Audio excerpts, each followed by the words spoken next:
Marcus Vale had repaired engines inside asteroid mines, recalibrated weather satellites that floated above methane oceans, and once fixed a coffee machine on a military cruiser that the captain insisted was more essential than the navigation system. But standing outside the enormous doors of the Varelian Imperial Palace, breathing heavily and holding a toolkit that was absolutely not supposed to be visible during formal ceremonies, he had the unpleasant feeling that this might be the first job that actually killed him. The palace doors slid open with slow, elegant precision. A wash of cool violet light spilled across the corridor, revealing a hall so vast Marcus immediately lost his sense of scale. Towering pillars curved upward like metallic trees, their surfaces engraved with glowing alien symbols that pulsed softly as if the walls themselves were alive. Rows of seated figures filled the chamber in perfectly ordered lines, and every single one of them turned to look at him. Marcus froze halfway through the doorway. "Great," he muttered quietly to himself. "Just great. Nothing suspicious about arriving late to the quietest room in the universe." The assembly hall of the Varelian court was famous across several star systems. He had seen pictures and briefings, of course. None of those images had prepared him for the real thing. Hundreds of nobles sat in curved terraces around the central floor, their elegant forms draped in robes threaded with bioluminescent fibers. Their ears, long, graceful, unmistakably alien, rose slightly above their hairlines, adorned with rings and tiny crystals that flickered with faint energy. The silence inside the hall felt engineered. Marcus shifted the weight of his toolkit and attempted a smile that immediately felt like a terrible decision. "Hi," he said under his breath. Nobody said anything. He quickly realized something else. Every seat in the massive chamber was occupied. Every seat except one. Marcus squinted toward the center platform, where a raised throne stood beneath a floating, crown-shaped structure of slowly rotating light. Sitting on that throne was a woman whose presence somehow pulled gravity toward her.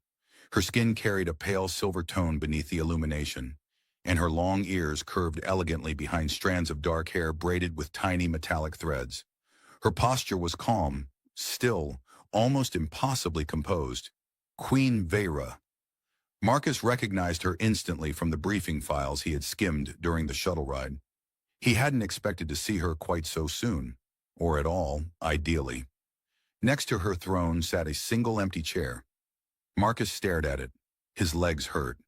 He had been walking through palace corridors for nearly 40 minutes, trying to find the malfunctioning atmospheric regulator that had triggered the emergency maintenance request. Whoever designed this palace apparently believed hallways should be measured in kilometers. And there it was, the only empty seat in the entire galaxy. Marcus glanced around again. No one moved, no one spoke. The nobles continued staring at him with expressions that ranged from curiosity to what looked suspiciously like horror. "Well," Marcus whispered to himself, "if no one's using it." He walked down the central aisle. The silence followed him like a shadow. Step after step echoed through the enormous hall.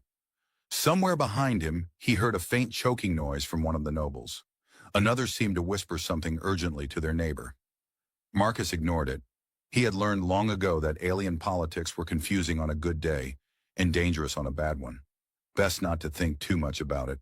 He reached the platform. Up close, the queen looked even more striking. Her eyes were focused forward, but he could feel her awareness shift slightly toward him as he approached. Not hostile, just attentive.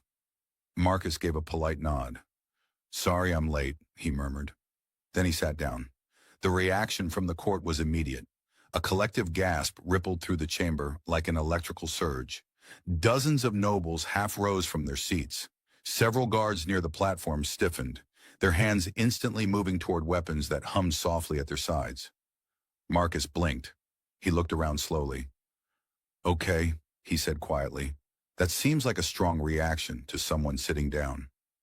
Beside him, Queen Vera turned her head. For the first time, their eyes met. Up close, Marcus noticed the faint lines of tiredness beneath her calm expression. Something almost human hidden beneath the elegance of her alien features. He leaned slightly toward her. "Let me guess," Marcus whispered. "Reserved seating?" The guards took a step forward. Vera raised one hand. The guards stopped instantly. The entire court held its breath. For several seconds, the queen simply studied the human technician who had just sat beside her throne as if it were the most ordinary thing in the universe. Marcus waited nervously. Then he offered a small, apologetic smile. "If it helps," he added quietly, "I can move. My legs were just starting to feel like they belonged to someone else." Something unexpected flickered across Queen Vera's face. It wasn't anger. It looked dangerously close to amusement. For several long seconds after Marcus spoke, the entire imperial hall remained completely silent. Not the polite silence of ceremony, not the respectful quiet of a royal audience. This was the silence of hundreds of highly educated alien nobles simultaneously questioning whether reality had malfunctioned. Marcus shifted slightly in the chair. It was surprisingly comfortable. The seat adjusted subtly to his posture, its surface warming to match his body temperature. Some kind of adaptive biofabric, he guessed. Marcus tried not to look impressed. Engineers were not supposed to be distracted by chairs. The problem was that several dozen armed guards were staring at him like he had just sat down on the control panel of a nuclear reactor. Marcus leaned toward the queen again and whispered carefully, "Okay, quick question." Queen Vera did not move her head, but her eyes slid toward him with slow precision. "How bad is this?" Marcus asked. Across the hall, one of the nobles made a choking sound. Another dropped a thin, glowing tablet. Queen Vera studied him for a moment longer. Up close, Marcus noticed details the briefing files had not captured. The faint metallic patterns along the edges of her collar, symbols of dynastic authority, the subtle glow of neural circuitry woven into her royal garments. Even the throne itself hummed quietly with energy fields regulating the temperature and air composition around the queen. The Varelian Empire did not build anything casually, and apparently they did not seat strangers beside their monarch casually either. Finally, Vera spoke. Her voice carried across the chamber without needing amplification, calm and clear like a controlled current of water. "You are not aware of where you are sitting?" It wasn't a question. Marcus scratched the side of his head. "In my defense," he said quietly, "the palace map in the maintenance guide is about as useful as a star chart drawn by a drunk pirate." A ripple of horrified murmuring moved through the nobles. Marcus blinked. Was that offensive? Vera's lips twitched very slightly. Before she could answer, one of the royal ministers stood abruptly from his seat. His robes shimmered with gold circuitry, and his long ears were decorated with enough ceremonial rings to qualify as small chandeliers. "Your Majesty," he exclaimed, clearly struggling to maintain dignity while panicking. "The human must be removed immediately." "The seat beside the throne." Marcus turned to look at him. "Oh, good," Marcus said. "Someone who understands the seating chart." Several guards tightened their grip on their weapons. The minister continued, voice rising with urgency. "That chair is reserved for the bonded partner of the sovereign. For centuries it has remained empty out of respect for the lost consort. This human cannot simply—" Marcus slowly turned back toward the queen. "Oh!" The realization landed on his face like a meteor. "Oh no." He looked down at the chair, then back at Vera, then back at the chair again. "You mean," Marcus whispered, "this is not the visitor section." The court looked as if they were witnessing the collapse of civilization. Marcus immediately began to stand. "Right, okay, my mistake. I'll just—" Vera lifted one finger. Marcus froze halfway up. The motion was small, but the effect was absolute. Even the guard stopped breathing. "Sit," the queen said calmly. Marcus sat. The minister stared at her in disbelief. "Your Majesty." "The ceremony will continue," Vera said. The statement fell into the hall like a stone dropped into still water. No one moved. Marcus leaned slightly closer to her again. "Just to confirm," he whispered, "I'm not accidentally declaring war or marrying you by sitting here, right?" Across the hall, several nobles looked as if they might faint. Vera considered the question carefully. "It depends," she replied. Marcus stared. That was not the comforting answer I was hoping for. For the first time since the assembly had begun, the queen's composure cracked just enough for a small smile to appear.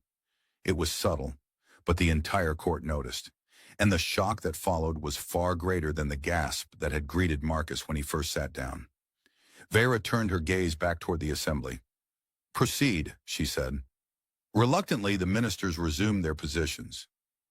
Holographic documents began to appear above the central floor, rotating projections of star maps, trade routes, military patrol patterns, and energy distribution networks across the empire. Marcus watched the projections with interest. Okay, he murmured. Now that's impressive. One of the star maps flickered. Marcus squinted. Then he leaned slightly forward. That relay station is misaligned, he said quietly. Several officials stopped speaking. The minister nearest the projection frowned. It has functioned correctly for decades. Marcus shrugged. Yeah, well, it's still misaligned. He pointed casually toward the floating map. If that node shifts another half degree, you're going to start bleeding signal into subspace drift, which means half your outer colonies will experience communication delays. The hall went silent again. The minister turned slowly toward him. That is impossible. Marcus leaned back in the chair.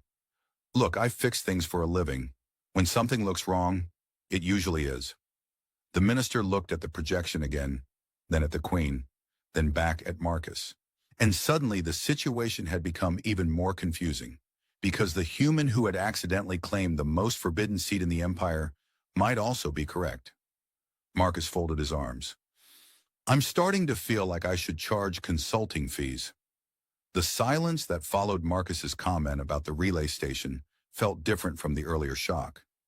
Before, the nobles had stared at him as if he were a dangerous accident waiting to happen. Now they stared at him the way scientists stare at a machine that has just done something impossible.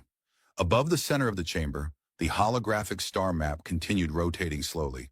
Constellations glowed in elegant lines of pale blue light, while data streams flowed between planets like rivers of electricity. The minister who had been speaking earlier cleared his throat. Human technician, he said stiffly, as though the title itself offended him.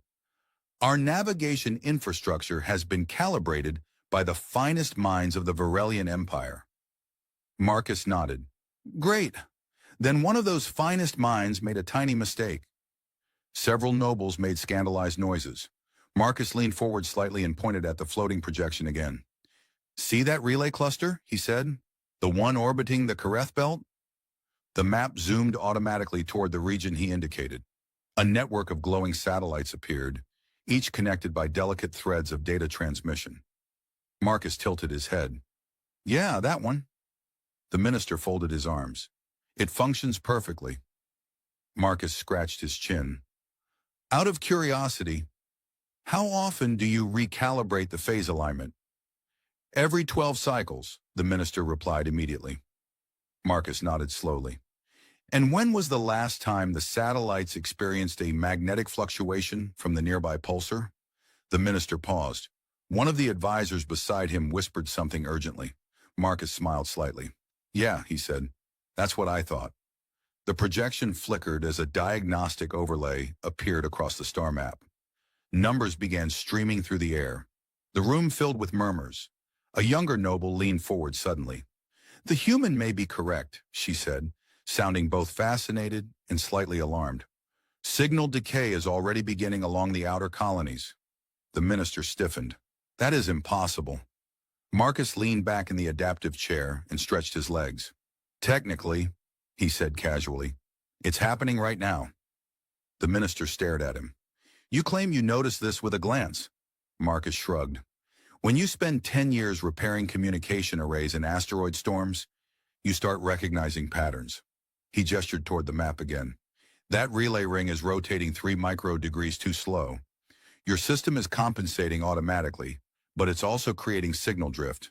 It's subtle, but give it 6 months and your outer colonies will start complaining about delayed messages. One of the advisors looked horrified. Delayed diplomatic transmissions, another muttered. Military response times. Marcus raised a finger. Or, he added helpfully, someone trying to order pizza from the capital and getting the delivery 3 hours late. The hall fell silent again. Then unexpectedly, a soft sound escaped from beside him. Marcus turned. Queen Vera had tilted her head slightly downward. One hand rested near her lips. She was trying not to laugh. The sight was so surprising that Marcus blinked. Wait, he said quietly. Was that a joke I made successfully? Vera composed herself and returned her gaze to the assembly. "Continue the analysis," she said calmly. The ministers reluctantly obeyed. Data projections expanded across the hall as technicians began recalculating the relay alignment. Marcus watched with mild interest.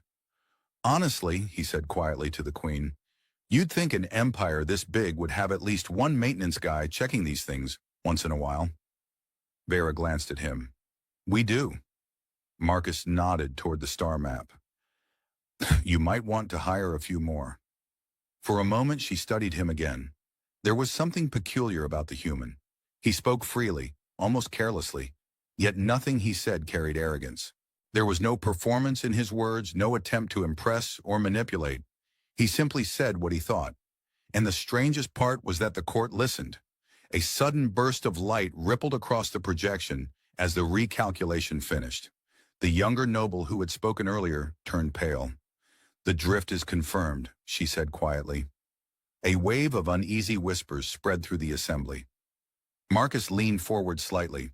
"See? Easy fix, though." The minister looked at him slowly. "You claim you could repair it?" Marcus shrugged. "I mean, yeah." The minister blinked. "You would require an engineering fleet." Marcus shook his head. "Not really." He pointed at the projection again. "Just rotate the central relay by 2 degrees and recalibrate the signal buffer. Whole thing would take maybe 20 minutes. The minister looked deeply offended. That system was designed by the Royal Scientific Council. Marcus nodded sympathetically. "Everyone has bad days." Across the hall, someone actually coughed to hide a laugh. Marcus leaned back again, folding his arms. "Look, if you want, I can draw you a diagram." He paused. "Actually, wait. I forgot something." He lifted his toolkit and opened it. The sound of metal instruments clicking inside echoed strangely in the royal chamber.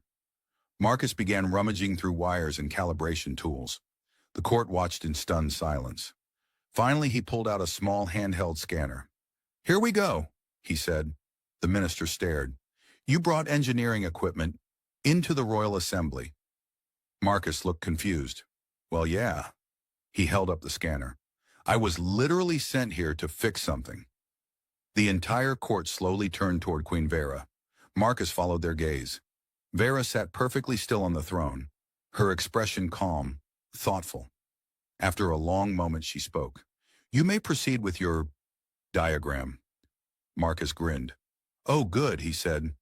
Then he activated the scanner and began drawing glowing lines directly into the Imperial star map.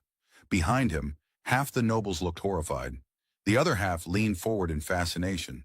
And Queen Vera watched the human who had accidentally taken the most forbidden seat in the empire casually begin fixing her government.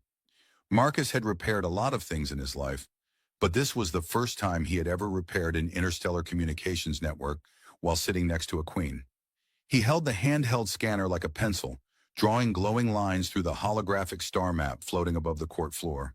Each movement left behind thin trails of blue light that automatically locked onto satellite nodes and data relays. The nobles watched in stunned silence. From the terraces surrounding the chamber, hundreds of alien eyes followed the movements of the small human technician who looked suspiciously comfortable in the most forbidden seat in the empire.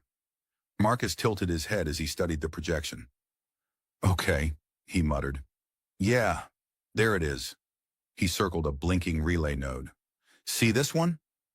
No one answered. Marcus looked around. "You can respond, by the way. This doesn't have to be a silent documentary." One of the advisors hesitantly raised a hand. "We see it." "Good," Marcus said.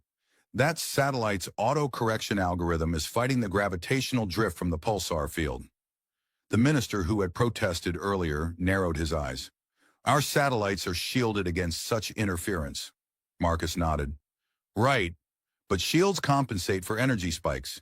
They don't compensate for long-term rotational drift." He tapped the scanner again. A set of calculations appeared in midair. Several nobles leaned forward in alarm. Marcus scratched the back of his neck. "I mean, unless you installed the secondary stabilizer patch." The minister frowned. "There is no such patch." Marcus blinked. "Oh." He looked back at the projection. "Then yeah, that's definitely your problem." A murmur spread across the chamber. Queen Vera sat quietly beside him, observing the strange scene unfolding before her throne. Her court, an institution built on centuries of strict protocol, was currently watching a human technician casually rewrite their communication infrastructure. And the unsettling part was that he seemed completely relaxed. Marcus rotated the relay network with a flick of his scanner. "There," he said. "If you realign this satellite cluster by 2 degrees and adjust the phase delay buffer here," another glowing line appeared. "Your signals will stabilize." The young noble who had spoken earlier ran the simulation on her own console. Her eyes widened. "The signal loss disappears," she whispered. The hall filled with uneasy murmuring again. Marcus leaned back in the adaptive chair. "Like I said," he said cheerfully, "easy fix." The minister looked personally insulted. "That network took 20 years to construct." Marcus shrugged. "Yeah, but it only takes one wrong line of code to break something." He paused. "Trust me, I've done it before." The young noble turned toward him. "How did you notice it so quickly?" Marcus scratched his beard thoughtfully. "Well, when something feels wrong, it usually is." The answer did not satisfy anyone. The minister crossed his arms. "You expect this court to believe you detected a flaw in Imperial infrastructure with a single glance?" Marcus considered that. Technically, it was 2 glances. Somewhere in the hall, a quiet laugh escaped. It was quickly suppressed. Marcus glanced toward the queen. "So," he said carefully, "am I still committing some kind of royal crime by being here? Or are we officially past that part?" Vera's gaze rested on him. "You remain seated." Marcus nodded slowly. "I'm choosing to interpret that as good news." The minister looked like he might protest again, but Vera spoke before he could. "Human technician." Marcus turned. "Yes, Your Majesty? You stated earlier that you were sent to repair something." Marcus held up his toolkit. "Atmospheric regulator on level 14. Apparently it's making a noise that the palace AI describes as deeply irritating." A faint ripple of amusement moved through the court. Vera tilted her head slightly. "And instead you wandered into the Imperial Assembly." Marcus sighed. "Look, this place is enormous. I took a wrong corridor, then another wrong corridor, and suddenly I'm standing in front of a room full of extremely well-dressed aliens staring at me." He gestured around the chamber. "Which, by the way, is still a little intimidating." The young noble asked curiously, "Then why did you walk down the central aisle?" Marcus blinked. "Because everyone else was already seated." Silence fell again. Marcus looked at the queen. "And the chair was empty." Vera studied him. "You did not question why it was empty." Marcus shrugged. "I assumed whoever normally sits there was running late." A stunned pause followed. Then, before anyone expected it, Queen Vera let out a quiet breath that almost sounded like laughter. The nobles froze. The queen composed herself again. "Technician Marcus." Marcus straightened slightly. "Yes? You may finish your adjustments to the relay network." Marcus grinned. "Already did." He tapped the scanner once more. The holographic projection stabilized. Data streams across the star map straightened like suddenly aligned currents. The young noble gasped. "The signal drift is gone." A wave of whispers moved through the court. Marcus closed the scanner and placed it back into his toolkit. "There you go." He leaned back again. "Free of charge." The minister stared at him. "You repaired a system affecting half the empire in 3 minutes." Marcus shrugged. "Well," he gestured toward the enormous hall, "when you have this many people watching you, it feels rude to take longer." For several moments after Marcus finished speaking, the enormous imperial chamber remained strangely quiet. Not the earlier silence of shock, but something more thoughtful. Nobles leaned toward one another, whispering behind elegant sleeves. Ministers studied the stabilized star map hovering above the hall, running quiet verification checks through their personal consoles. The signal drift had vanished. Marcus noticed the silence and glanced around. "Okay," he said cautiously. "I'm either about to be congratulated or thrown out a window." A tall guard standing near the platform shifted slightly. Marcus eyed the guard's armor. "Actually, judging by the armor, probably not a window, more like an airlock." A few nobles looked offended. One of the younger advisors quickly covered her mouth to hide a laugh. Marcus folded his arms and leaned back in the adaptive chair again. You know, he added thoughtfully, for a palace this advanced, the tension levels in this room are incredible. Beside him, Queen Vera remained composed, but her gaze had grown more curious. She had spent years watching people in this chamber speak carefully, move carefully, even breathe carefully in her presence. Every gesture was rehearsed, every word measured. The human sitting beside her behaved as if the throne were just another chair in a long corridor. And strangely, the world had not collapsed. The minister who had protested earlier stepped forward again. His robes shimmered faintly as he addressed the queen. Your Majesty, he said carefully, while the technician's observation appears to have merit, the matter of his presence beside the throne remains unresolved. Marcus raised one finger. Oh, right, he said. The chair issue. Half the court visibly tensed again. Marcus looked down at the seat beneath him, as if examining it for the first time. I have to admit, he said thoughtfully, it is a very nice chair. He tapped the armrest. Temperature control, posture support, probably massage settings if I press the wrong button. The minister stared at him in disbelief. Marcus glanced at Vera. So, hypothetically speaking, if someone accidentally sits in this chair, how bad is that? No one answered. Marcus nodded slowly. Yeah, that's about the reaction I expected. Vera finally spoke. In our tradition, she said calmly, the seat beside the sovereign is not merely furniture. Marcus blinked. I had a feeling. It represents partnership, she continued, equality beside the throne, a position granted only to one who shares the burden of rule. Marcus's eyebrows rose. Oh! He looked around the chamber. Several nobles were watching him with expressions that suggested he had accidentally triggered a political earthquake. Marcus slowly leaned toward the queen. So just to clarify, he whispered, I didn't just sit down. I accidentally challenged your entire cultural system. The minister answered before the queen could. Yes. Marcus leaned back. Well, he considered that for a moment. Good news, he said. The minister frowned. There is no good news in this situation. Marcus lifted his toolkit. I'm leaving in about 10 minutes anyway. That answer seemed to confuse the court even more. Marcus continued. Look, I repair machines. I'm not exactly royal partner material. He glanced toward the throne. No offense. Vera tilted her head slightly. None taken. Marcus nodded. Great. He relaxed again. You know, this whole situation reminds me of the time I accidentally shut down a mining station by leaning on the wrong control panel. The young advisor from earlier leaned forward. What happened? Marcus smiled. Well, everyone panicked for about 30 seconds. And then? I turned it back on. The advisor blinked. That was all? Marcus shrugged. Turns out the big scary problem was mostly people overreacting. A few nobles shifted uncomfortably. The minister clearly did not enjoy the comparison. This is not comparable to a malfunctioning machine. Marcus gestured around the hall. Everything's comparable to a malfunctioning machine. He pointed toward the star map still hovering above the chamber. Take your relay network. Everyone assumed it was perfect because important people designed it. But systems fail. He tapped the chair lightly. Traditions are systems too. The room grew quiet again. Marcus scratched the back of his neck. Not saying yours is broken, he added quickly. Just maybe slightly overcomplicated. For a long moment, Queen Vera did not respond. Then she looked out across the court. Has the relay network been verified? She asked. The young advisor bowed slightly. Yes, Your Majesty. The technician's correction has stabilized all transmissions. A wave of uneasy acceptance passed through the chamber.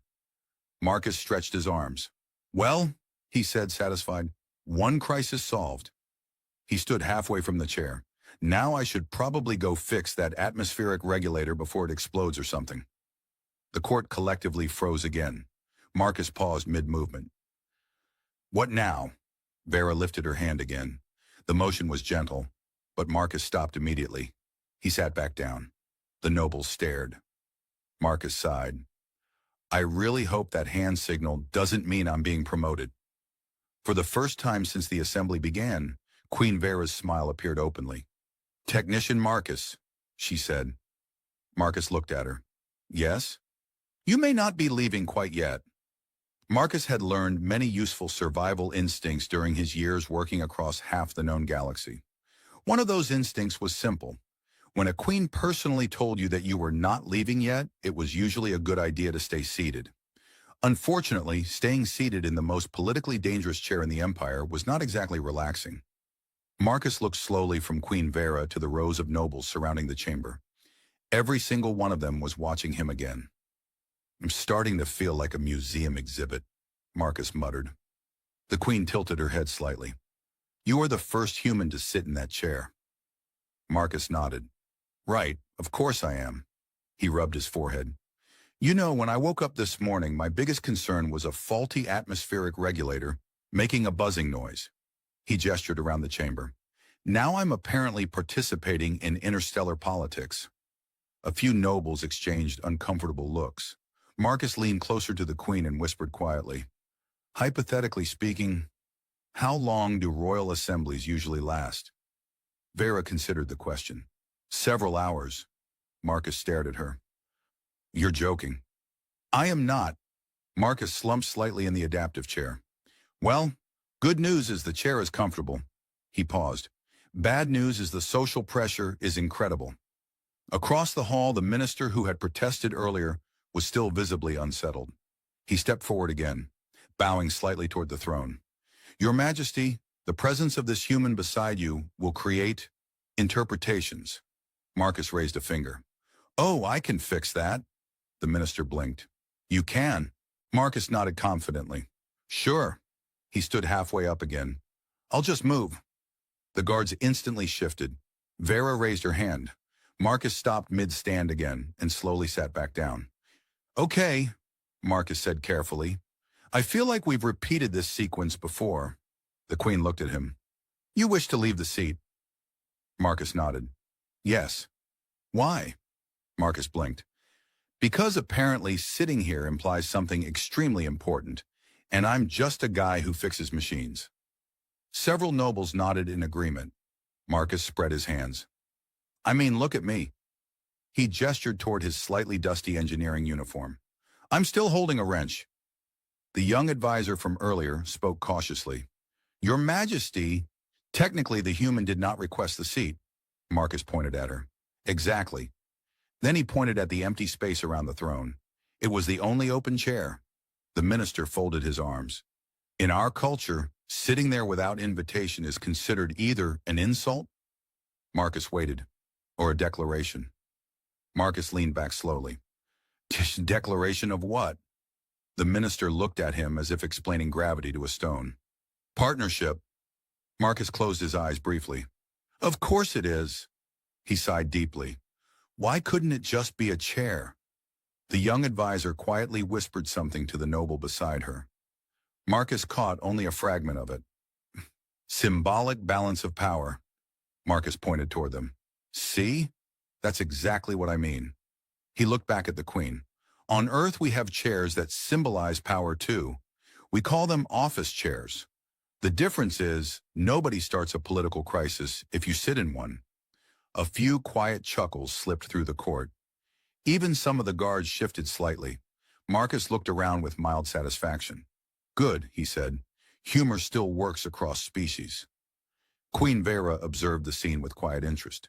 For years the court had felt heavy, suffocating under the weight of its own traditions. Conversations were careful, tense, layered with unspoken expectations. Now a human technician was casually dismantling the tension simply by refusing to treat the throne like a sacred object. Marcus leaned forward slightly. "Look," he said calmly, "if my sitting here actually means something serious in your culture, I'll move." He gestured toward the nobles. "No offense, but half the room looks like they're about to faint." One elderly noble actually did look faint. Marcus pointed. "See?" The court shifted uncomfortably. For a moment no one spoke. Then Vera did something unexpected. She stood. The movement was slow, graceful, and instantly commanded the attention of the entire chamber. Every noble rose to their feet. Marcus remained seated. He looked around. Should I stand too? Vera glanced down at him. You may remain. Marcus nodded. Great. I've grown attached to the chair. The Queen turned toward the assembly. The human technician has violated no law.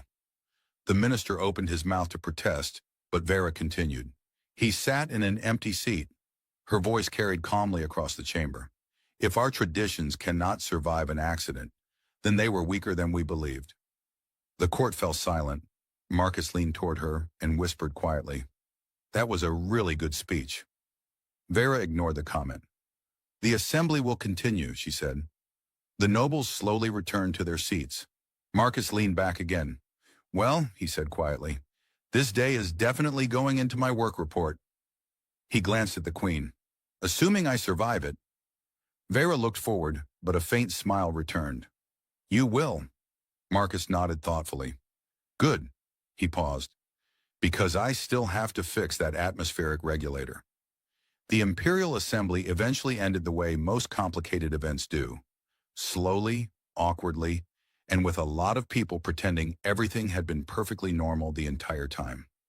Marcus noticed it first when the holographic star maps above the chamber faded away and the ministers began quietly gathering their glowing data tablets. Nobles whispered among themselves as they filed toward the enormous doors of the hall. Some glanced back at the throne with expressions that ranged from curiosity to deep philosophical confusion. Marcus remained in the chair. At this point, standing up felt like it might trigger another cultural disaster. He leaned slightly toward Queen Vera. So, he whispered, is there a ceremonial way to leave this chair? Or do I just stand up and hope nobody declares a new religion about it? Vera did not answer immediately. The chamber had grown quieter now that most of the court was leaving. Guards still stood at their stations along the walls, their armor reflecting the soft violet light of the hall. Marcus looked down at the seat again. I'm definitely going to tell people this chair tried to adopt me. Finally, Vera turned toward him. You may stand, she said. Marcus nodded slowly. All right, here we go. He rose carefully as if the chair might explode if he moved too fast. Nothing happened. Marcus looked around. Good, he said with relief. No alarms. A few of the remaining advisors were still watching him. One of them whispered something to another. Marcus caught a fragment of the sentence. Human consort, Marcus pointed at them. Let's not start rumors. The advisor immediately looked away. Marcus lifted his toolkit and stretched his shoulders. Okay, I really do have to go repair that atmospheric regulator before the palace AI decides the buzzing noise is a national emergency. He started walking down the steps of the platform, then paused and looked back at the throne. Vera was still standing there. For a moment, neither of them spoke. Marcus scratched the back of his neck. Well, he said, this has been the strangest maintenance job of my career. The Queen stepped down from the throne platform. The guards watched carefully, but did not interfere. Vera approached until she stood only a few steps away from him. You repaired a critical relay network of the Empire, she said. Marcus shrugged. Technically, I just pointed out the mistake. You solved it. Marcus shifted slightly. Engineers like solving things. Vera studied him with the same quiet attention she had shown since he first entered the hall. There are very few people in this palace who speak to me the way you do. Marcus blinked. With sarcasm, with honesty. Marcus thought about that. Well, honesty is usually cheaper than diplomacy. Vera's faint smile returned. You also sat in the most symbolic seat of the Empire without hesitation. Marcus held up a finger. Important clarification. He pointed toward the throne. I sat there because my feet hurt. The Queen actually laughed. It was soft and brief, but it echoed through the quiet hall like something that had not existed there for a very long time. Marcus folded his arms. Look, he said calmly, I didn't mean to cause trouble for your court. You did not, Vera said. Half the nobles looked like they were preparing for a civil war. They will recover. Marcus nodded. Good. He hesitated for a moment. Then he said something more serious. You know, that chair really is heavy. Vera tilted her head. Marcus glanced back toward the throne. I mean symbolically. He gestured lightly. Everyone in that room was terrified of sitting near you. Not because they dislike you, but because they're afraid of doing something wrong. The queen did not answer. Marcus continued. But sitting there didn't feel dangerous to me. Why? Marcus thought about it. Then he shrugged.